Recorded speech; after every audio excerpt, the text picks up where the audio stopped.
Pira muka cemedhong jauh. Menyang kula cemedhong dawuh ya ana mati. Kula pun siwa dada nyedhong dawuh. Mangkono kabeh para kadang-kadang kulan sira. Adipati krereaning Sinuwun Prabu Yudha Kala Kresna. Nggih, wonten dawuh. Dina iki sira pacak baris ana ing ngrepat kepanasan tak jaluk gawemu. Sinuwun Prabu Yudha Kala Kresna kepengin banget sinembah Triloka. Tri kuwi telu loka kuwi jagat kepengin sinembah jagat telu. Siji jagating dewa, loro jagating Gandhawa, kaping telu jagate manungsa. Mula kanthi cara bedah kayangan Suralaya iki dadi sarana ngetokke marang kadigdayaning Sinuwun Prabu Yudha Kala Kresna aja kongsi disepelekke marang sapa wae. Ingkang dadi kersane Sinuwun ingkang sepisanan sing bakal dibedah ya kuwi kayangan Suralaya. Piye? Kula sagah Raden. Sampun kula sramaken gesang kula kunjuk dhateng Sinuwun Prabu Yudha Kala Kresna. Pejah kula lampahi Raden. Ya. Mula Kang Saka kuwi aja wedi kangelan. Yen ta ana rame dudu rame para dewa ora ngulungake kayangan Suralaya.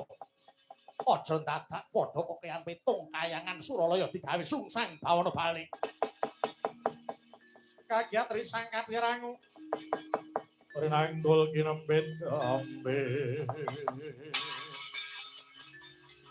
Dosang reknaning bawana. Oh.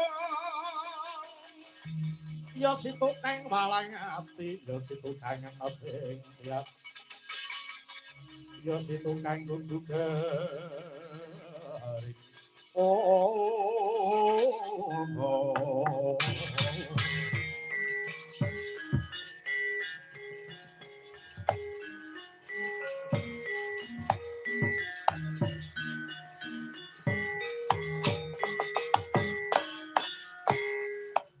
Hei, ana apa bocah menggu?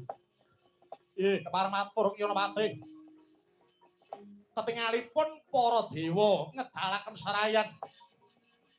Menika wonten Wadyabala segelar sepapan saking negari Mandura. Manut pawarta ingkang kula tampi badhe nundung dhateng Paduka Kinapati. Wah, biangsat elek.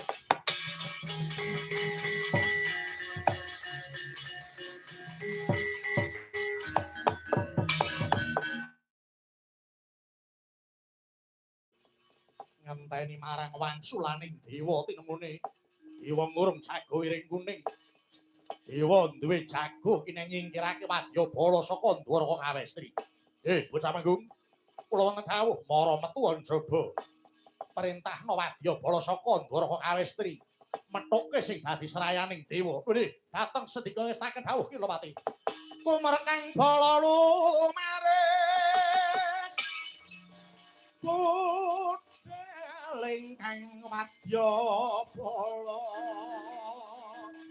ing anasri kegamane saking ingkang bala kuswa Prabu sanira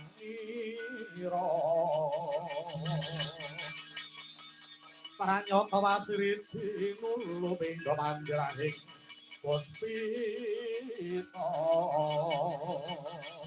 kabyarsa swaranipun